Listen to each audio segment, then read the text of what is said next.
king was once visiting one of the temples in his country.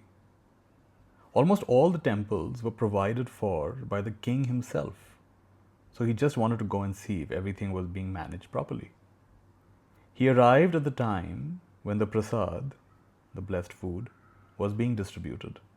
Small cakes had been prepared and offered to God, and now they were being distributed to all the sadhus, the spiritual seekers, and the devotees who were at the temple. The king was sitting and watching. Each person was given a cake. In the corner, there was a man, just sitting and doing nothing. He hadn't even attended the worship, but he too was given a sweet cake. When the king saw this, he called out to the man distributing the food, "Who is that fellow? He doesn't seem to be doing anything. He didn't even attend the puja, the worship. Why should he get prasad? What does he do here?" "Maharaj, he just sits here." "We don't know what he does here. In fact, we have never seen him do anything." "So he does nothing?" "It seems to be the case, sir." "Let me find out," said the king. And he went to where that man was sitting. "You there?" "Yes." "Are you getting food here daily?" "Yes, they give me food here every day." "And what do you do for that?" "Nothing." "So you do nothing and you get food?" "That seems to be what's happening." "Why should you be given food when you do nothing?" "Well, Your Highness, it looks as though that is the most difficult job." "Ah, is that so?" "Doing nothing is the easiest thing in the world." "Okay, Maharaj, you can try." So the king just sat there in front of the man with his eyes closed for 3 minutes. And then he said, "See, I did nothing. You said it was the most difficult thing to do." "Please excuse me, Your Highness. You were not doing nothing. You were thinking of buying a few more horses for your stables." The king was shocked.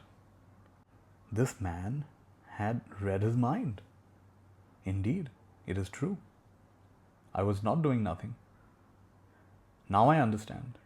Doing nothing doesn't just mean sitting still, not talking. The mind also has to be still. I was doing something, not physically, but mentally. Now I realize what you mean by doing nothing.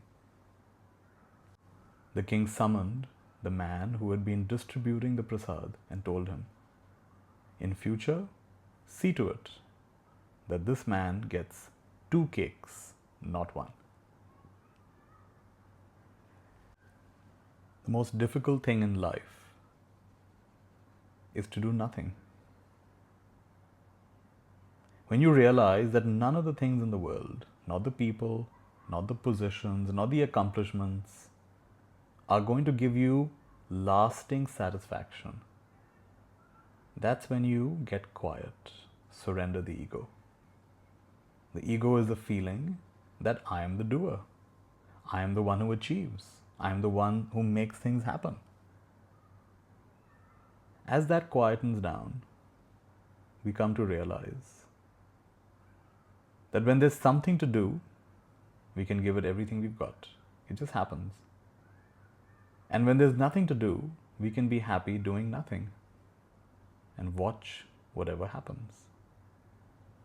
In this way, we are intimately at ease and infinitely at peace. What needs to happen, happens. When effort is required, effort shows up. And when not, we're just there. A lot of things happen, but there's no sense of doership. All the knowledge and wealth that is required comes to us by itself, without any sense of doership.